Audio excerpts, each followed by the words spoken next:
നമസ്കാരം. ഗോൾഡൻ ഗോളിലേക്ക് സ്വാഗതം.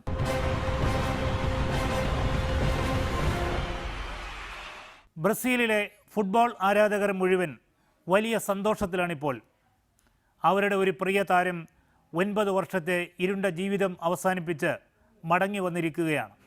പേര് അഡ്രിയാനോ. ബ്രസീലിയൻ ആരാധകർക്ക് മാത്രമല്ല, ലോകത്തിലെ മുഴുവൻ ഫുട്ബോൾ ആരാധകർക്കും ഈ വാർത്ത സന്തോഷം പകരും. 2018 റഷ്യൻ ലോകകപ്പിനൊരുങ്ങുന്ന ബ്രസീലിയൻ ടീമിൽ അഡ്രിയാനോയെ പരിശീലകൻ ടിറ്റോ ഉൾപ്പെടുത്തുമോ എന്നാണ് ഇപ്പോൾ എല്ലാവരും ഉറ്റുനോക്കുന്നത്. അഡ്രിയാനോയുടെ കളി ജീവിതത്തിലേക്കും വ്യക്തി ജീവിതത്തിലേക്കുമുള്ള ഒരു യാത്രയാണ് ഈ വാരം ഗോൾഡൻ ഗോൾ. ലോകത്തെ കായിക താരങ്ങൾക്കെല്ലാം ഒരു മുന്നറിയിപ്പും പാഠവുമാണ് അഡ്രിയാനോ. അതിനാൽ നമ്മുടെ കുട്ടികൾ ഇത് ശ്രദ്ധിച്ച് കാണട്ടെ.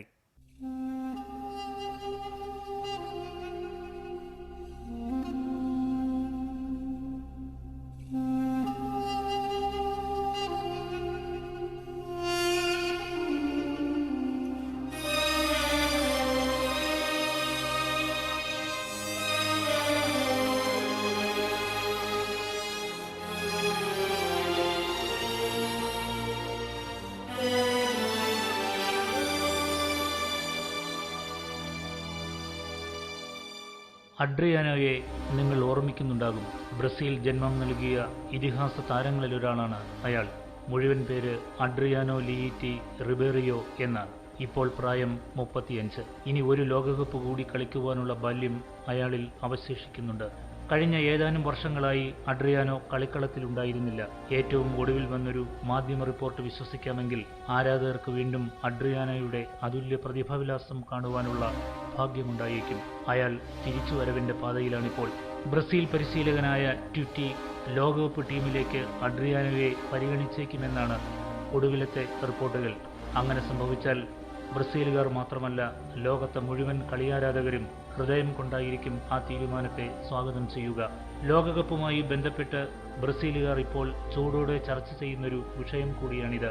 അത്രയേറെ ചേതോഹരവും മാരകവുമായിരുന്നു അഡ്രിയാനോയുടെ കളി. ലോകത്തിനൊരിക്കലും മറക്കാൻ കഴിയുന്നതല്ല ആ കളിവിരുതുകൾ. അത് കണ്ട് കൊതി തീരും മുമ്പാണ് അയാൾ കളിക്കളം വിട്ടൊഴിഞ്ഞത്. അപ്പോൾ അഡ്രിയാനോയ്ക്ക് പ്രായം 27 വയസ്സ്. തിരിച്ചു വരാൻ ഒരു സാധ്യതയും അവശേഷിപ്പിക്കാത്ത തരത്തിൽ പരിക്കേൽക്കുകയോ മറ്റേതെങ്കിലും ശാരീരിക അവശതകൾ തുടർച്ചയായി വേട്ടയാടുകയോ ചെയ്യുമ്പോഴാണ് ഒരാൾ ഈ പ്രായത്തിൽ കളിയോട് വിട പറയുന്നത്. ഒരു കാൽപന്ത് കളിക്കാരനെ സംബന്ധിച്ചിടത്തോളം മികവതിന്റെ പാരമ്യതയിലേക്ക് വരുന്ന കാലം കൂടിയാണിത്. എന്നാൽ ശാരീരിക അവശതകളൊന്നും അയാൾക്കുണ്ടായിരുന്നില്ല. എന്നിട്ടും അയാൾ കളം വിട്ടുപോയി. 2007 അത്. അപ്പോൾ അഡ്രിയാനോ ഇന്റർ മിലാനുമായി കരാറിലായിരുന്നെങ്കിലും സാവോ പോളയ്ക്ക് വേണ്ടി ലോൺ വ്യവസ്ഥയിൽ കളിക്കുകയായിരുന്നു. പൊടുന്നനെ അയാൾക്ക് കളിയിൽ വൈരസ്യം തോന്നിത്തുടങ്ങി. പരിശീലനങ്ങൾക്ക് വരാതെയായി. മത്സരങ്ങളിൽ ലക്ഷ്യബോധവും നഷ്ടപ്പെട്ടു. ചുരുക്കത്തിൽ ക്ലബിന് തന്നെ അഡ്രിയാനോ ബാധ്യതയായി തുടങ്ങിയിരുന്നു. മറ്റു പോംവഴികളൊന്നുമില്ലാതെ ക്ലബ് അയാളെ പ്ലേയിങ് 11-ൽ ഉൾപ്പെടുത്താതെയായി. ഈ ഒരവസ്ഥയിൽ കളമൊഴിയുക എന്നത് മാത്രമായിരുന്നു അയാൾക്ക് മുന്നിലുണ്ടായിരുന്ന ഒരേ ഒരു പോംവഴി. ഒരു നാൾ അയാൾ മാധ്യമങ്ങളുടെ മുന്നിലെത്തി താൻ കളിയിൽ നിന്ന് വിരമിക്കുകയാണെന്ന് പ്രഖ്യാപിച്ചു. ലോകം ഞടുങ്ങിപ്പോയൊരു സന്ദർഭമായിരുന്നു അത്. അഡ്രിയാനോയുടെ കാര്യങ്ങൾ ആരാധകർ മുറയ്ക്കറിയുന്നുണ്ടായിരുന്നെങ്കിലും വിരമിക്കുവാനുള്ള തീരുമാനം അവർക്ക് ദഹിക്കുന്നതായിരുന്നില്ല. മദ്യത്തിലേക്ക് മെല്ലെ വഴുതി വീണ അഡ്രിയാനോ തികഞ്ഞ മദ്യപാനിയായി മാറുകയായിരുന്നു. Certinho, no canhoto, limpa o gol, sem marcação do goleiro Vaca. Adriano empate. Antigamente, quando era nascido e criado, não tinha isso, né, meu? അക്കാലത്ത് മോറിഞ്ഞോയായിരുന്നു ഇന്റർ മിലാന്റെ പരിശീലകൻ. പൊതുവെ കർക്കശക്കാരനായ മോറിഞ്ഞോ അഡ്രിയാനോയുടെ ആലസ്യത്തെക്കുറിച്ച് സഹതാപത്തോടെയാണ് പ്രതികരിച്ചത്. ഇത് അച്ചടക്കരാഹിത്യമോ തമാശയോ അല്ല, സങ്കടത്തോടെയാണ് അഡ്രിയാനോയെ ഞാൻ കാണുന്നത്. ഇപ്പോൾ എനിക്ക് പ്രധാനം അഡ്രിയാനോയിലെ കളിക്കാരനല്ല, അയാളിലെ മനുഷ്യനാണ്. എന്തായാലും മോറിഞ്ഞോയുടെ വാക്കുകൾ അക്കാലത്തെ അഡ്രിയാനോയുടെ അരക്ഷിതാവസ്ഥ പൂർണ്ണമായും ഉൾക്കൊള്ളുന്നതായിരുന്നു. ആരാധകരുടെ ഉത്കണ്ഠ ഉച്ചസ്ഥായിയിലെത്തിയ നാളുകളിലൊന്നിൽ പൊടുന്നനെ അഡ്രിയാനോ മാധ്യമപ്രവർത്തകർക്ക് മുന്നിൽ പ്രത്യക്ഷപ്പെട്ടു. അയാളുടെ വാക്കുകൾ കൃത്യമായിരുന്നു. കുറെ നാളായി ഇനി ഞാൻ കുടുംബത്തോടൊപ്പമായിരിക്കും. മറ്റു ചോദ്യങ്ങളിൽ നിന്ന് ഒഴിഞ്ഞു മാറിയ അഡ്രിയാനോയെ പിന്നെ പുറം ലോകം അധികം കണ്ടിട്ടില്ല. കളം വിട്ടതോടെ മാധ്യമങ്ങളും അയാൾ വിട്ടൊഴിഞ്ഞു. സംഭവബഹുലവും അത്യന്തം ഇരുണ്ടതുമായ 9 വർഷങ്ങൾക്ക് ശേഷം അയാൾ തിരിച്ചു വന്നിരിക്കുകയാണ്. ഫുട്ബോൾ ലോകത്തെ ചൂടുള്ള വാർത്തകളിൽ ഒന്നാണിപ്പോൾ Adriano. Caiu no pé certinho, no canhoto,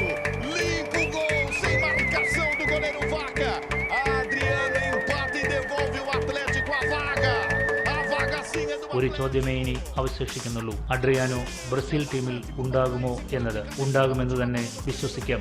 എന്നാൽ പരിശീലകൻ ടിറ്റോ ഇതേക്കുറിച്ച് ഇതുവരെ പ്രതികരിച്ചിട്ടുമില്ല. O segundo tempo é outro. O Atlético volta a se aproximar da vaga. Adriano, o imperador, 1-1. Foram só 2 finalizações do Adriano, e é o que ele tem que fazer no jogo. Uma cabeçada, mesmo longe, pouco desequilibrado, quase. Brazilian ഇതിഹാസങ്ങളായ Pele, Zico, Socrates, Romario, Ronaldo, Ronaldinho എന്നിവരുടെ നിരയിലാണ് ആരാധകർ അഡ്രിയാനോയെയും കാണുന്നത്. ഏത് നിലയ്ക്കും അവരുടെ നിരയിലേക്ക് ഉയർന്നു നിൽക്കാൻ യോഗ്യതയുള്ള കളിക്കാരനാണ് അദ്ദേഹം. അഡ്രിയാനോ കളിക്കളത്തിൽ തുടർന്നിരുന്നെങ്കിൽ ഒരുപക്ഷെ ഇവരെക്കാൾ ഉയരത്തിലെത്തുമായിരുന്നു. പെലെ ഉൾപ്പെടെയുള്ള ബ്രസീലിയൻ ഇതിഹാസങ്ങളെപ്പോലെ ചേരികളിലെ ഇടുങ്ങിയ ഇടനാഴികളാണ് അഡ്രിയാനോയിലെ കളിക്കാരനും കളിയിലെ മികച്ച പാഠങ്ങൾ നൽകിയത്. ചേരിയിലെ ഇരുണ്ട ജീവിതം ശരീരത്തെയും മനസ്സിനെയും ശക്തമാക്കുകയും ചെയ്തു. അച്ഛനും അമ്മയുമായിരുന്നു അയാൾക്കെല്ലാം. അഡ്രിയാനോയിലെ കളിക്കാരനെയും വ്യക്തിയെയും രൂപപ്പെടുത്തിയത് പിതാവായിരുന്നു. അവർ തമ്മിലുണ്ടായിരുന്ന വൈകാരിക ബന്ധത്തിന് തുല്യം നിൽക്കാൻ ലോകത്ത് ഒന്നുമില്ല.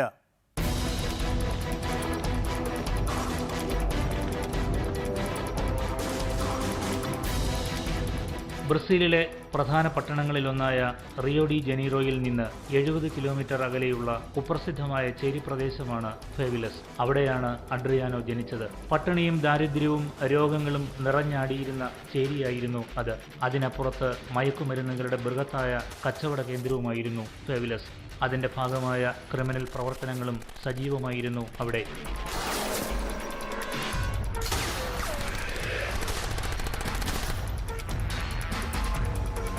തല്ലും പിടിച്ചുപറിയും കൊലപാതകങ്ങളും ലൈംഗിക അരാജകത്വവും ഫേവിലസിൽ സമൃദ്ധമായിരുന്നു. പോലീസിന്റെ കണ്ണുവെട്ടിച്ച് മയക്കുമരുന്ന് കച്ചവടക്കാരും ക്രിമിനലുകളും ഒളിച്ചു പാർത്തിരുന്ന സ്ഥലം കൂടിയായിരുന്നു ഫേവിലസ്. നരകം എന്ന പേരാണ് ഫേവിലയ്ക്ക് കൂടുതൽ ഇണങ്ങുക.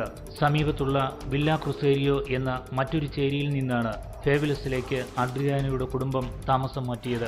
ബ്രസീലിലെ കുപ്രസിദ്ധമായ മറ്റൊരു ചേരിയായിരുന്നു Vila Cruzeiro. 2002 Pan American Games report ചെയ്യാനെത്തിയ ടിം ലോപ്പസ് എന്ന TV റിപ്പോർട്ടറെ പ്രത്യേക കാരണമൊന്നുമില്ലാതെ പിടികൂടി പീഡിപ്പിച്ച ശേഷം കഷണങ്ങളാക്കിയത് ഇവിടെയായിരുന്നു. മയക്കുമരുന്ന് സംഘങ്ങളാണ് ഇതിന് പിന്നിലെന്ന് പിന്നീട് വ്യക്തമാവുകയും ചെയ്തു. പോലീസിനോ പട്ടാളത്തിനോ പോലും പ്രവേശിക്കുവാൻ എളുപ്പമല്ലാത്ത ചേരികളാണിവ.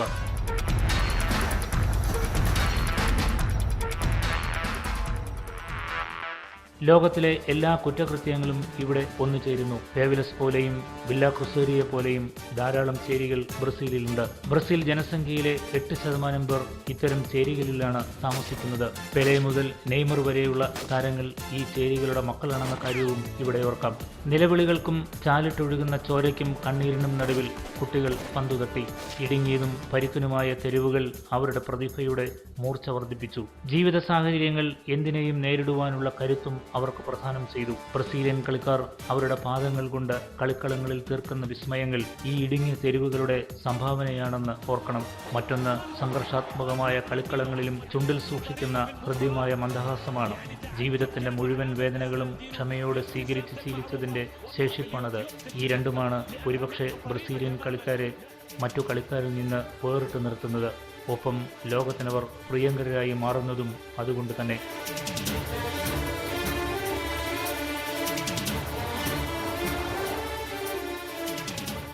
തോൽവിയിലും ജയത്തിലും അവർക്ക് ഭാവവ്യത്യാസം ഉണ്ടാകുന്നുമില്ല. ലോകത്ത് ഏറ്റവും കൂടുതൽ ആത്മവിശ്വാസമുള്ള കളിക്കാരും ബ്രസീലുകാരാകുന്നത് ഇതുകൊണ്ടാണ്. ഇപ്പറഞ്ഞ കാര്യങ്ങൾ അഡ്രിയാനോയിലും അതിന്റെ നിറവിൽ തന്നെ കാണാം. ചേരിയിലെ ആയിരക്കണക്കിന് കുട്ടികളെ പോലെ അഡ്രിയാനോയുടെ സ്വപ്നവും പന്ത് കളിയിലൂടെ ലോകം പിടിക്കണമെന്ന് തന്നെയായിരുന്നു. മുന്തിയ കാറുകളും മറ്റ് ഭൗതിക ഐശ്വര്യങ്ങളും അയാൾ സ്വപ്നം കണ്ടു. എന്നാൽ ഈ സ്വപ്നങ്ങൾക്കിടയിലും അയാൾ തന്നോട് തന്നെ പറഞ്ഞു, നിന്റെ സ്വപ്നങ്ങളെല്ലാം നല്ലത് തന്നെ, ഇതെല്ലാം സാക്ഷാത്കരിക്കുകയും വേണം. എന്നാൽ അതിനു മുമ്പ് നീ ചെയ്യേണ്ട ഒരു കാര്യമുണ്ട്. തുരുമ്പിച്ച് വിണ്ടുപോയ ഷീറ്റുകളും പൊളിഞ്ഞ ടാർപോളിനും കൊണ്ട് തീർത്തതാണ് നിന്റെ കുടിൽ. അവിടെയാണ് നിന്റെ അമ്മയുടെ താമസം. നിന്റെ ജീവിതത്തിലെ ഏറ്റവും പ്രധാനപ്പെട്ട വ്യക്തിയാണവർ. അവർക്ക് സമാധാനത്തോടെ കിടന്നുറങ്ങാൻ ഒരു വീട്. അതാണ് കളിയിലൂടെ നീ ആദ്യം സമ്പാദിക്കേണ്ടത്. ഒപ്പം അവർക്ക് നല്ല ഭക്ഷണവും ഉണ്ടാകണം. അമ്മയും അച്ഛനും അയാൾക്ക് അത്രമേൽ പ്രിയപ്പെട്ടവരായിരുന്നു. ഒരുപക്ഷെ മാതാപിതാക്കളെ ഇത്രയേറെ സ്നേഹിക്കുകയും ആദരിക്കുകയും ചെയ്തിട്ടുള്ള കളിക്കാർ ഉണ്ടോ എന്ന് തന്നെ സംശയം. ലോകത്തിലെ പ്രമുഖ കളിക്കാരെല്ലാം അവരുടെ അമ്മമാരെക്കുറിച്ച് അങ്ങേയറ്റത്തെ ആദരവോടെയാണ് പറയുകയും എഴുതുകയും ചെയ്തിട്ടുള്ളത്. എന്നാൽ അതിൽ നിന്ന് ഒരു പടി മുകളിൽ നിൽക്കും അഡ്രിയാനോ. അസാധാരണമായൊരു വൈകാരികതയാണ് മാതാപിതാക്കളുമായുള്ള ബന്ധത്തിൽ അഡ്രിയാനോയ്ക്കുണ്ടായിരുന്നത്.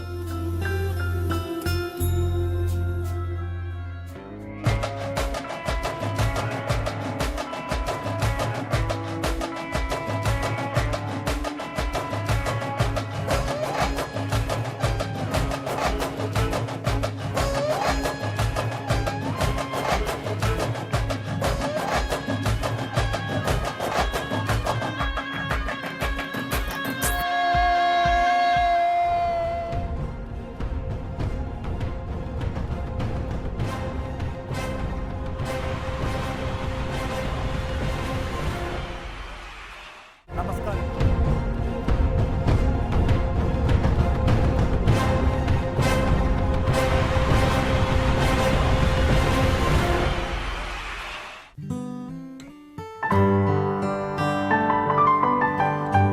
പിതാവിന്റെ മരണശേഷം BBC-ക്ക് നൽകിയൊരു അഭിമുഖത്തിൽ അഡ്രിയാനോ അദ്ദേഹത്തെ അനുസ്മരിച്ചത് ഇങ്ങനെയാണ്: ക്രിസ്തുദേവന്റെ ഹൃദയമായിരുന്നു എൻ്റെ പിതാവിന്. ഇത്ര കരുണയും സ്നേഹവും ഉണ്ടായിരുന്ന ഒരാളെ ഞാൻ കണ്ടിട്ടില്ല. എന്നോട് മാത്രമായിരുന്നില്ല ഇത്. എല്ലാ കുട്ടികളെയും അദ്ദേഹം സ്നേഹിച്ചിരുന്നു. എല്ലാവരെയും ഫുട്ബോൾ കളിക്കാൻ അദ്ദേഹം പ്രോത്സാഹിപ്പിച്ചിരുന്നു. അവർ നല്ല കുട്ടികളായി വളരാൻ വേണ്ട ഉപദേശങ്ങളും നൽകിയിരുന്നു. എല്ലാ ദിവസവും രാത്രി എന്നെയും അമ്മയെയും വിളിച്ചിരുത്തി ബൈബിൾ വായിച്ച് കേൾപ്പിക്കും. അതിലെ കഥകൾ രസകരമായി വ്യാഖ്യാനിച്ചു തരും. എപ്പോഴും നന്മയിലായിരുന്നു ഊന്നൽ. മറ്റുള്ളവരെ സ്നേഹിക്കുകയും സഹായിക്കുകയും ചെയ്യുന്നതിനപ്പുറമുള്ളൊരു നന്മയും മനുഷ്യർക്ക് ചെയ്യാൻ ഇല്ലെന്ന് അദ്ദേഹം എപ്പോഴും ഓർമ്മിപ്പിച്ചു. പ്രാർത്ഥന എന്നത് സ്നേഹത്തിന്റെയും കരുതലിന്റെയും സുഗന്ധമുള്ള പ്രവൃത്തികളാണെന്ന് അദ്ദേഹം ആവർത്തിച്ചിരുന്നു.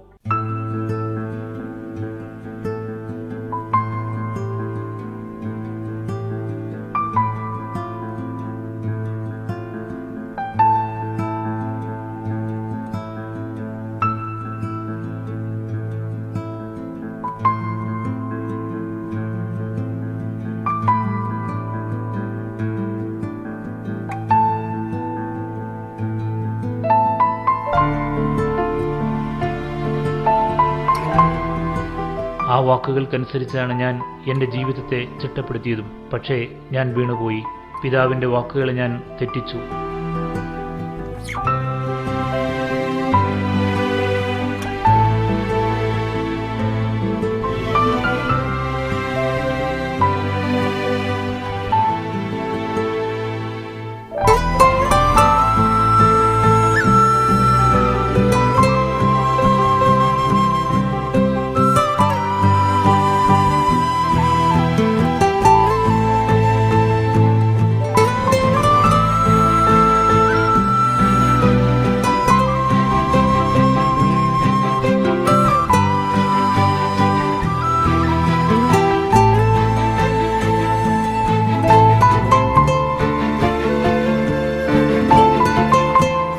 മാപ്പ് നൽകാൻ ദൈവത്തിന് പോലും കഴിയില്ല.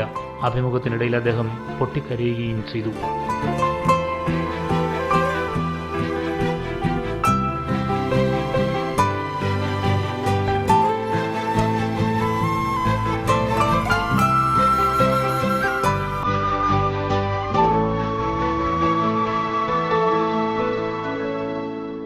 കളിക്കാരൻ എന്ന നിലയിൽ വേഗത്തിലായിരുന്നു അഡ്രിയാനോയുടെ വളർച്ചയും ഉയർച്ചയും.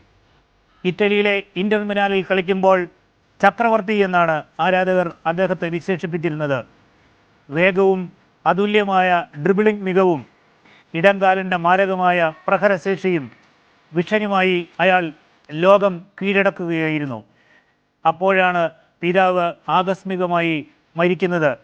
മരിക്കുമ്പോൾ 44 വയസ്സായിരുന്നു അദ്ദേഹത്തിന് പ്രായം. അതോടെ അയാൾ തളർന്നു. പിന്നെ കളിയും ജീവിതവും എന്നു വേണ്ട എല്ലാം ഒന്നൊന്നായി അയാൾ കൈയൊഴിയുന്ന ദയനീയമായ കാഴ്ചയായിരുന്നു ലോകം കണ്ടത്.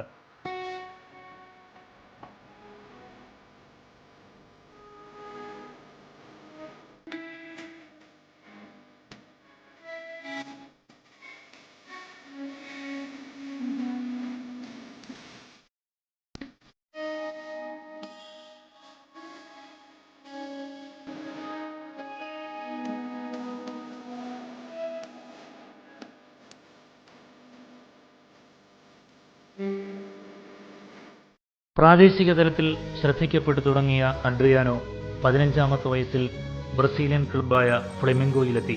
2 വർഷം അവരുടെ യൂത്ത് ടീമിൽ കളിച്ചു.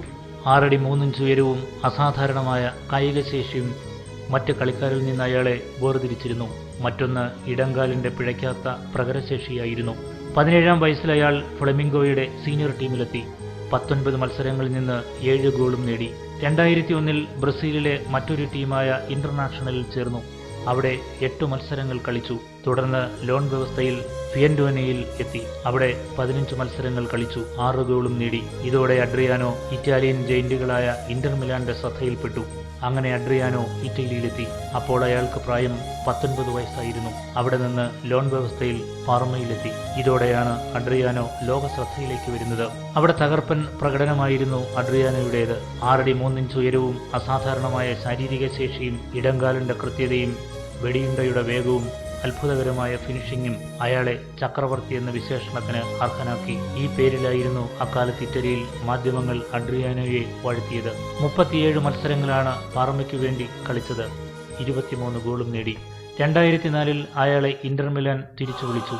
അവിടെ 16 മത്സരങ്ങളിൽ നിന്ന് 15 ഗോളുകൾ നേടി. അക്കാലത്ത് റൊണാൾഡിനോയെക്കാളും ആരാധകരുടെ മനസ്സിൽ നിറഞ്ഞു നിന്നത് അഡ്രിയാനോ ആയിരുന്നു.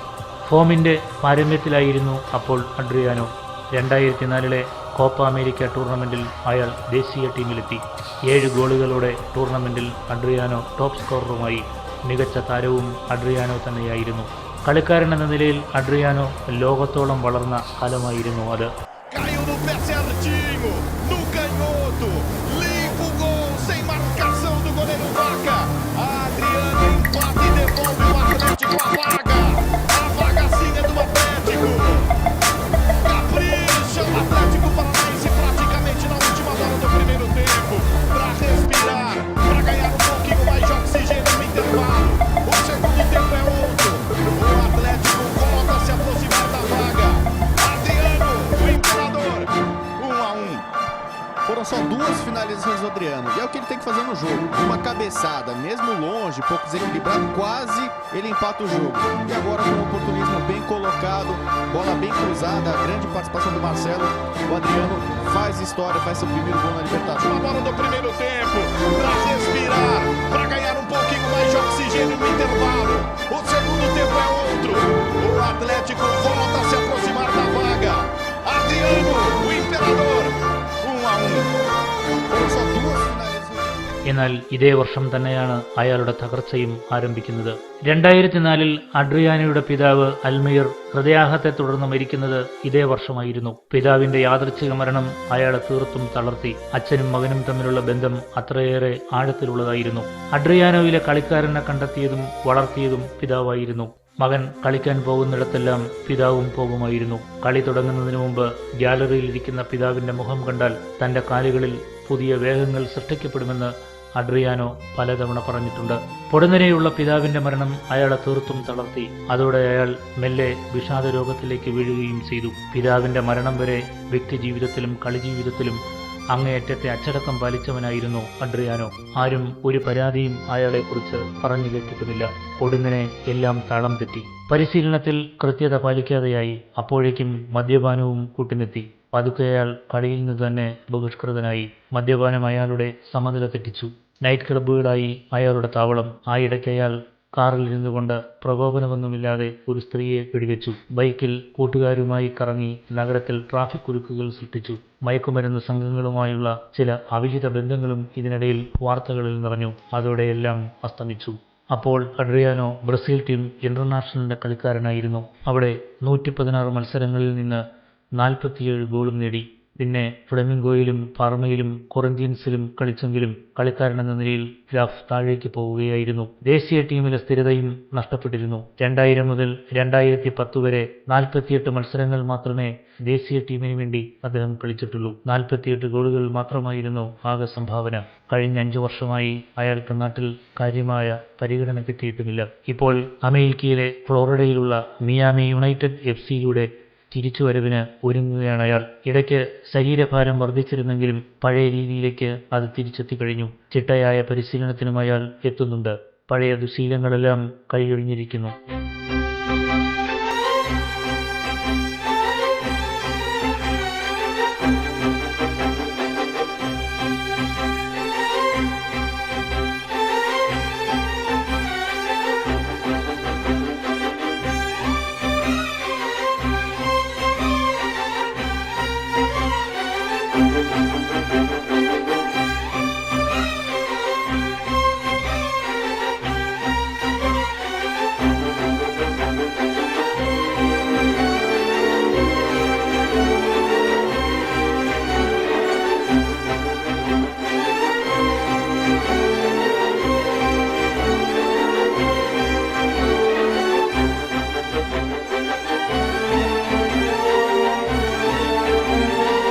കാലം പഴയ അഡ്രിയാനോയിൽ നിന്ന് പുതിയൊരു സൃഷ്ടിക്കൊരുങ്ങുകയാണ്. ഇതിനിടയിൽ ബ്രസീൽ പരിശീലകൻ ടിറ്റോയുടെ മുന്നിലും വാർത്തയെത്തി.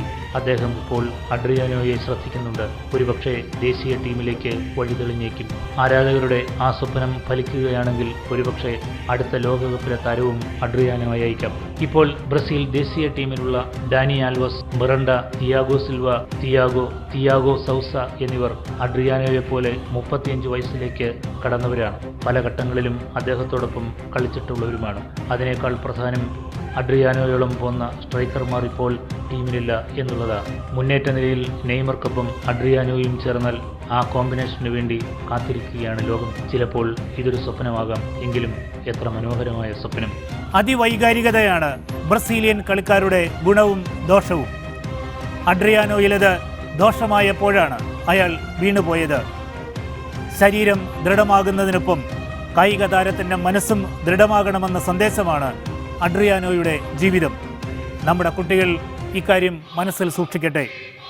കുട്ടിക്കാലത്ത് മെഴുകുതിരി വട്ടത്തിൽ അഡ്രിയാനോയുടെ പിതാവ് വായിച്ചു കൊടുത്ത ബൈബിളിലെ മുടിയനായ പുത്രൻ്റെ കഥ ഇപ്പോൾ അയാൾ ഓർമ്മിക്കുന്നുണ്ടാകും. എന്തായാലും മുടിയനായ പുത്രൻ്റെ തിരിച്ചുവരവ് ആഘോഷിച്ച അയാളുടെ പിതാവിൻ്റെ മാനസിക അവസ്ഥയിലാണ് ബ്രസീലിയൻ ജനത. വഴിതെറ്റിപ്പോയ കുഞ്ഞാടിനെ തിരിച്ചു കിട്ടിയതിലെ ആഹ്ലാദം.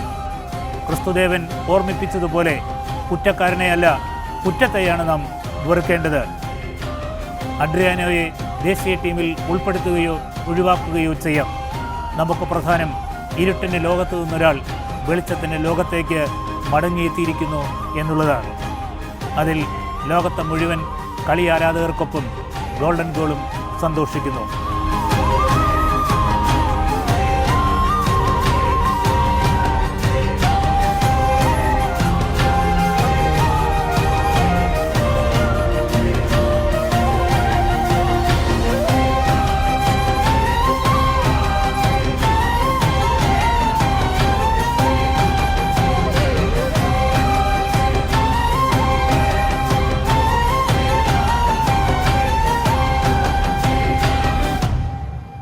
അതിശക്തമായ വിമർശനങ്ങൾ ക്ഷണിച്ചുകൊണ്ട് ഗോൾഡൻ ഗോൾ ഇവിടെ സമാപിക്കുന്നു. തിങ്കളാഴ്ച വീണ്ടും കാണുന്നതുവരെ ഗുഡ് ബൈ.